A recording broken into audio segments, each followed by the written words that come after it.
chope ces infos via la NASA. C'est pas PPDA, c'est pas Chazal. Tu crois que tu sais mais tu sais pas. Poto c'est les actus de PA. Je vais vous faire voyager. Voilà, on parlait de GeoGuessr tout à l'heure. Là, on part direct en voyage. On part en Chine. Boum. Eh ouais, on va assez loin en plus. On va assez loin. Si je vous parle de duplitecture. Quelqu'un a quelque chose à dire? Tu me la coupes. Est-ce que vous connaissez le mot? Ça vous parle? Il y a deux mots. On duplie, on a architecture duplie. Oh, pas mal. Ouais, C'est dupliquer, multiplier. C'est exactement ça. Oh là là. C'est ça, Duplication. on recrée des monuments, c'est ça? Mais monsieur, enfin, Ok. quel plaisir ouais. de t'avoir autour de la Incroyable. table. C'est tout à fait ça. En gros, c'est duplication, architecture. C'est ce qui se passe du coup dans pas mal de pays, notamment en Chine depuis plusieurs années. C'est un phénomène justement qui a pas mal émergé là chez eux. Et ils ont un peu poussé. Je vais commencer avec un exemple. C'est à Tianducheng, qui est en gros un quartier de la ville de Hangzhou, qui est quand même 10 millions d'habitants. Donc ça a été inauguré en 2007 par exemple. Donc ça, c'est François Prost, qui est donc un photographe français, qui a sorti un livre cet été, en gros, où il est allé justement comparer le réel et ce qui est donc du coup répliqué en Chine. Vous pensez justement qu'est-ce qui est en France, qu'est-ce qui est en Chine selon vous? Ça, c'est la fontaine de l'Observatoire. Je crois que c'est au Jardin du Luxembourg. C'est à gauche ou à droite pour vous en France? À droite, Ouais, je dirais t'as droite avec les bâtiments qui À droite, c'est en France? haussmanniens, mais, Et non, à droite c'est en Chine.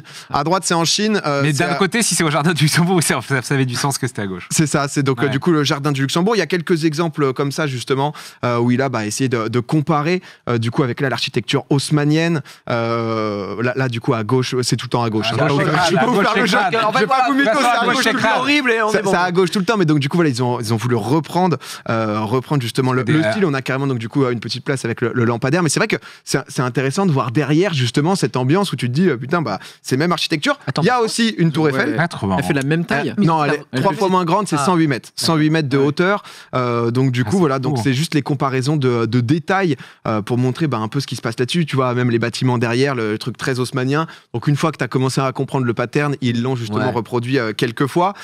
Quand on est en détail comme ça, c'est vrai que c'est très très ressemblant. Quand tu prends un peu de hauteur, c'est vrai que ça n'a pas spécialement la même gueule. Ouais.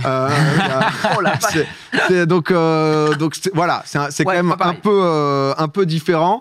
Mais à quel point tu peux refaire la tour Eiffel comme ça chez toi?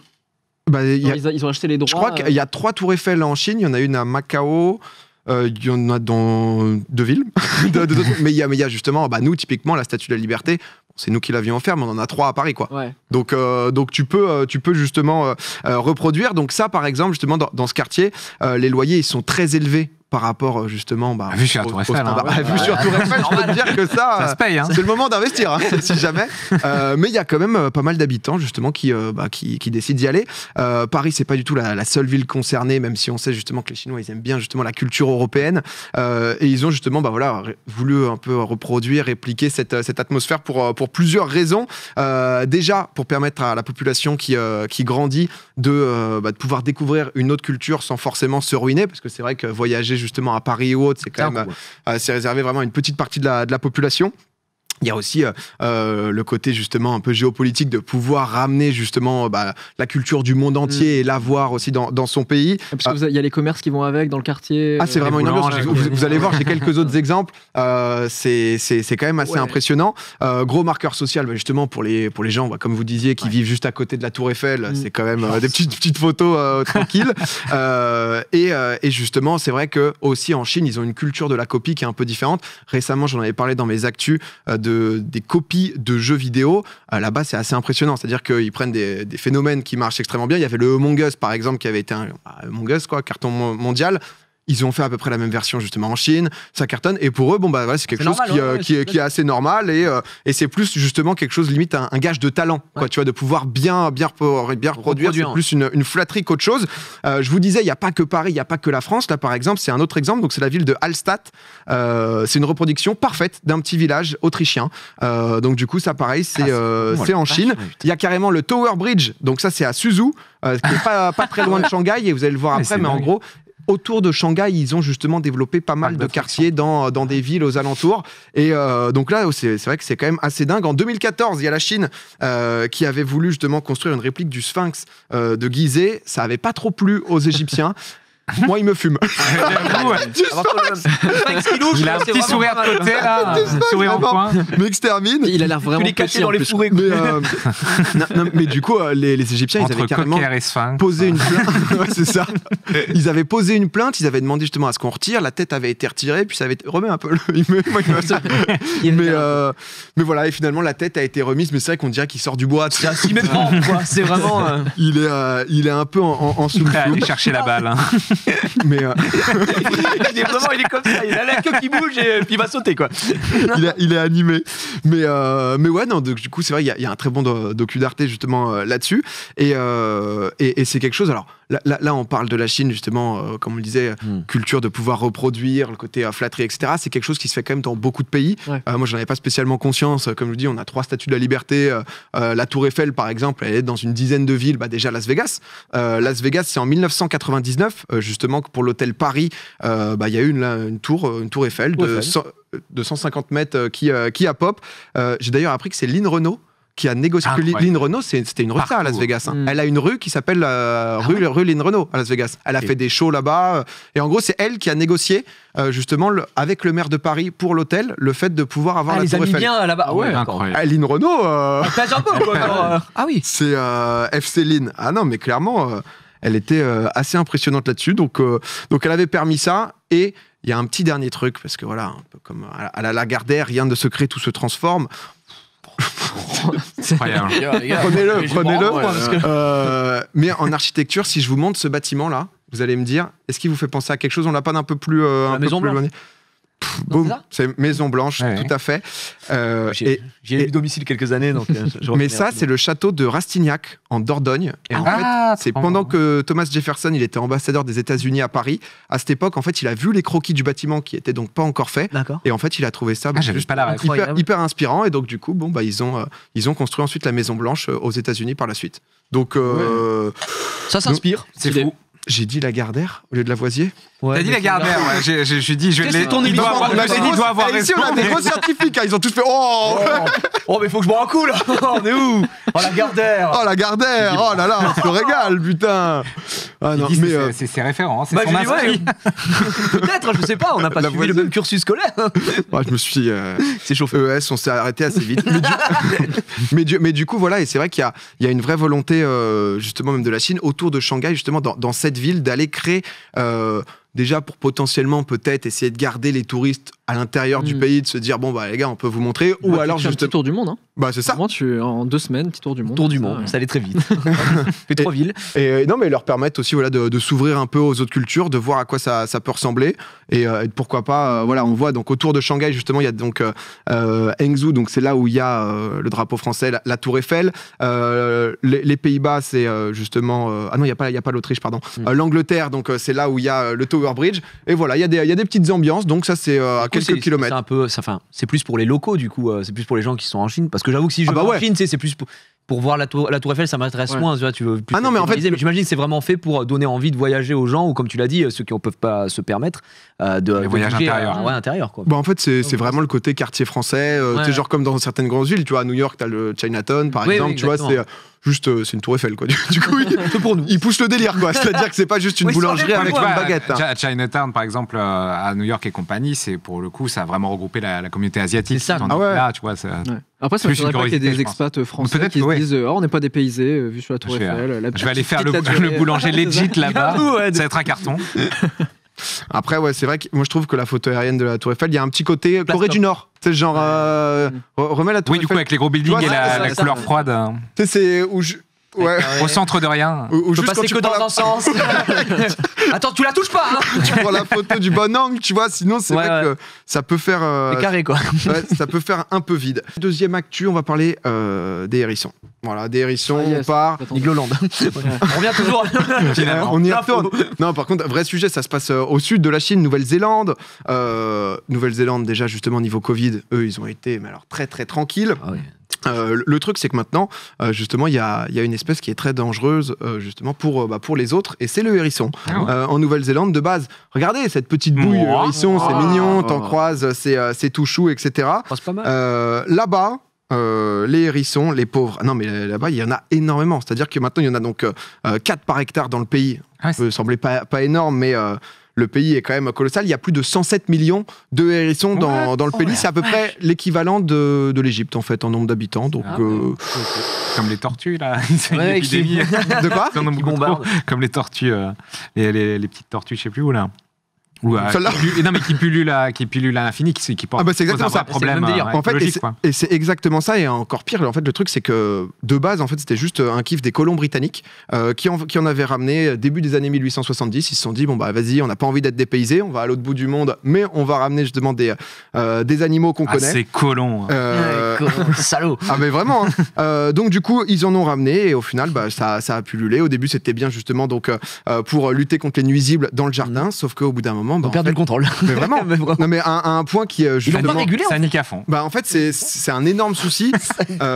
En gros, non, mais ça nique à fond. Non mais c'est vrai. Ils sont 107 millions. Hein, ça fait 140 ans. Hein, donc si tu veux, 150 ans. Ils sont injouables sur le pays.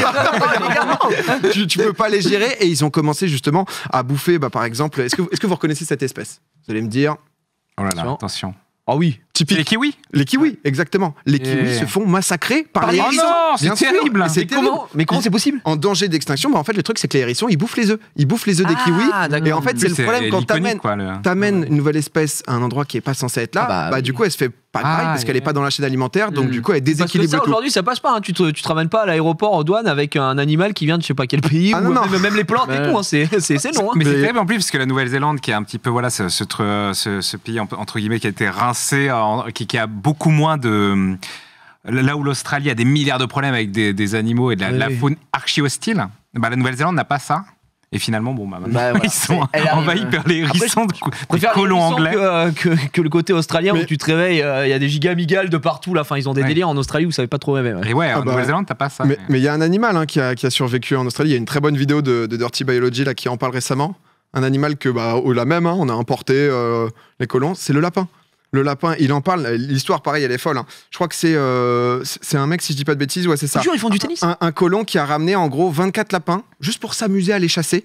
60 ans plus tard, ils sont 600 millions. 600 millions, mon frère. Ah, c'est cool. C'est-à-dire que les colons, merde. Les lapins, ça. Au début, c'était pour une chasse, quoi. Le gars, il s'est fait son petit kiff solo, il s'est fait son plaisir. Et il était très mauvais. Et donc, du coup, il était cauchemar, hein, parce que. Et Dirty Biology, que je vous invite vraiment à voir sa vidéo. En gros, ça parle justement des vaccins, justement des virus, comment ça pullule, etc. Et on a inventé un virus justement pour éradiquer les lapins parce que ça vraiment ça déstabilisait tout, quoi. Quand on était adolescent, dans mon village, on a lâché 4 lapins. 4 ans plus tard, ils étaient 400. Mais vraiment, c'était dans un quartier. Hein. Et donc, ça nique encore plus que des hérissons. Hallucinant. C'était pour les chasser aussi non, c'était pour la liberté, quoi. Allez, ils sont venus à 4 ans. Ils ont tapé chez toi. Alors, fils de pute, tu te souviens de moi? Tu m'avais lâché. C'est un quartier où vraiment ils se font écraser constamment. Enfin, donc vraiment ne lâchez pas de lapin en liberté. Mais nous en France, je pense pas qu'on ait souci à ce point. Mais là où je vis, il y a souvent des petits hérissons. D'ailleurs, ça fait un petit cri très particulier. Nous, on a retrouvé dans notre garage parce qu'on a les croquettes pour les chats et voilà un petit hérisson qui venait très souvent et qui venait grailler ici. On trouvait des petites crottes de hérissons machin et ils sont tout mignons, ils sont tout gentils, mais vraiment ils reviennent en permanence. Et dans le quartier où il y a des chiens, etc., ils se font massacrer la gueule. Donc il y a un petit combat régulation. En fait, le truc c'est que c'est la chaîne alimentaire parce que quand t'importes justement un animal qui est pas là, les lapins du coup maintenant c'est régulé à 200 millions. Ils vont faire justement, la Nouvelle-Zélande a lancé une loi pour commencer à mettre des pièges, etc., parce que juste en fait ça nique absolument la faune et la flore. Nous en France, on a un autre souci qui, encore une fois, c'est une petite dingue d'un mec qui s'est dit pourquoi pas, je vais ramener quelque chose. Frelon asiatique. Frelon asiatique, pareil. Du coup, c'est un mec en fait qui avait ramené des plantes de Chine. Il a aussi ramené donc du coup une reine qui devait avoir des œufs en elle dans un pot céramique. Ça hibernait, elle a pondu les œufs et depuis, donc du coup, on voit justement comment petit à petit le frelon asiatique il s'est ramené. Il s'est ramené en France et il a. Mais ça, c'est une catastrophe pour les abeilles. Hein. Ah ouais. Ça, c'est catastrophique pour le comment ça s'appelle, enfin l'écologie machin tout ça. J'avais regardé un frelon. Ça peut, en 1v1, ça pulvérise je sais pas combien d'abeilles et c'est une catastrophe parce qu'ils viennent et ils les défoncent tous, ils tuent la reine et bon. C'est exactement ça. Si on n'a plus d'abeilles, on est mort en fait. Donc c'est simple. Mais là, du coup, le frelon asiatique, parce que en fait, je crois que c'est pas plus dangereux que les guêpes, etc. Enfin, si tu te fais piquer, tu douilles, c'est juste très chiant à gérer. Je pense que j'ai déjà tombé sur la chaîne YouTube, peut-être du mec qui dératise, qui. Oui. Etienne, c'est pas mal, c'est une ambiance. Voilà, c'est une passion, quoi. Ouais, c'est un métier, je pense, au passage. Mais Étienne LGF, ouais, justement. Et il explique comment ça se fait et tout. Mais c'est vrai que c'est une vraie galère. Ouais. Mais si t'es allergique, tu peux en mourir ou quoi. Mais ce qui est chiant, c'est pour les apiculteurs, etc. Parce que comme tu dis, Gis, vraiment, ça, pour les abeilles, ça nous nique. Mais voilà, du coup, un petit tour des animaux, de tout ce qui se passe. Les Néo-Zélandais, là, ils sont partis. Hein. C'est... Courage aux hérissons. Croisade contre les hérissons. Ouais, j'avoue, c'est quand même. Et ils font quoi? Ils les empoisonnent du coup? Des pièges. Des pièges. Les pulvérisent, quoi. Des mines antipersonnelles. Ils veulent leur laisser aucune chance. Non, mais c'est horrible.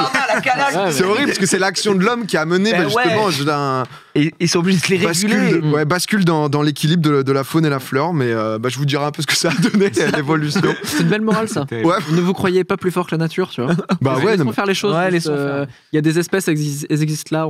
Le mec qui a ramené la reine de frelons asiatiques, il force le bâtard. Mais le mec, c'est moi. C'est pour ça que les douanes maintenant c'est hyper régulé et tu dois faire vachement gaffe, justement, même niveau bactéries, etc. Tu peux plus ramener du sable parce que. Ah non, en vrai, rien. Même des plantes et tout. On sait pas. C'est mieux de pas prendre de risques dans certains cas. On va finir avec ma troisième actu. Je vais vous parler influence. Voilà, je sais qu'ici c'est un sujet que vous maîtrisez bien. Je vais juste vous régaler. On va parler Japon aussi. Je sais que Gigi, c'est. Le Japon. C'est pour toi. Moi, Soya no Soi, tu connais ou pas? J'ai fait LV3. Soya no Soi. Non, je connais pas. Non, c'est une influenceuse spécialisée dans la moto. On peut voir justement, peut-être que vous l'avez déjà vu, elle a une passion donc, pour la moto. Tous les jours, elle poste des photos d'elle sur Twitter, d'elle et ses bécanes. Donc voilà, ça se partage. Ça se passe bien, des balades, justement, au fur et à mesure, n'hésitez pas à mettre des photos, des petits conseils, etc. Elle commence à avoir une bonne communauté donc, qui grandit autour d'elle, plus de 20 000 personnes. Ça commence justement à grossir, sauf le jour où un peu tout a basculé, ça a été le moment où, justement, on a découvert que Soya n'était pas vraiment ce qu'elle était. Regardez cette photo, vous allez me dire si vous voyez, peut-être zoom la deuxième, si jamais. Ok, super. donc voilà. En gros, donc, du coup, c'était une photo donc assez classique où elle prenait sa photo, sa moto en photo, et on voit dans le rétroviseur un homme à peu près de la cinquantaine justement. Là, tu vois la cinquantaine là. Là, je l'ai là, c'est 54. 54 à peu près, un peu de sport, ça se passe plutôt bien, la moto, il est gainé, le mec. Donc du coup, forcément, on commence à se poser des questions, etc. Jusqu'au mois dernier, donc du coup, où Soya, qui finalement s'appelait Yasuo, a été interviewé dans une émission Monday Late Show, très très populaire au Japon, où en fait, il révèle la vérité. Donc en fait, c'est donc Soya. Il explique donc du coup depuis 2019, il utilise l'application FaceApp pour changer d'identité parce que en fait, il s'est dit que personne ne souhaitait vraiment regarder les photos d'un homme de 50 ans qui aime faire de la moto. Le brain. Storytelling est fou. Ouais, mais vraiment. Et il est arrivé sur Twitter avec sa vraie identité. Il faisait à peine une dizaine de followers. Et vraiment, en toute transparence, justement, il allait expliquer ça. Il a mis donc du coup des photos parce que c'est vraiment mignon. Il a une démarche où juste c'est pas détraqué ou il partage sa passion et donc du coup, il a posté justement une photo en disant on n'a qu'une vie, profitons-en. Et il y en a même une deuxième qui est assez cool avec un message hyper positif. Et en fait, suite au fait d'avoir annoncé justement ça, et là justement, je crois que il explique justement, faites ce qui vous plaît dans la vie, vous en avez qu'une, profitez au maximum, peu importe qui vous êtes, assumez-vous et vivez quoi. Et depuis, du coup, il continue. Et maintenant, il continue. Il y a de plus en plus de gens qui sont abonnés. Ça à la limite snowball, tu vois. Il n'y a pas eu le côté. Non, les gens ont accepté. Et justement, c'était à moitié un personnage. Et du coup, il vit sa meilleure vie. Il prône des messages d'ouverture, de faites-vous kiffer, on n'a qu'une vie. Et j'ai trouvé ça très mignon. Ouais, j'aurais plus cru que les gens auraient été véhéments envers sa personne et peut-être tu vois des gens qui auraient dit tu nous as menti quoi, c'est quoi, t'es un fou machin, etc. Donc après s'il a fait la démarche de le faire, je sais pas. Après, le truc, c'est qu'il y a vraiment rien de financier derrière. C'est juste vraiment, genre, il partage juste sa passion de la moto. Oui, si tout le contenu était juste autour de sa passion et que ça cherchait pas à arnaquer les gens. Et c'est mignon le truc de personne n'aurait voulu voir juste un random faire de la moto à 50 ans. Du coup, il a trouvé une technique. Du coup, FaceApp. Du coup, FaceApp. Est-ce que c'est une vraie personne, la fille à qui il a pris le visa? Enfin, tu vois. Non, c'est FaceApp, c'est l'appli où tu peux devenir genre plus jeune, rajeunir, c'est toi en femme, etc. Il avait récupéré un truc, il avait swap ou pas parce que petite appli gratos. C'est honnêtement, c'est là-dessus.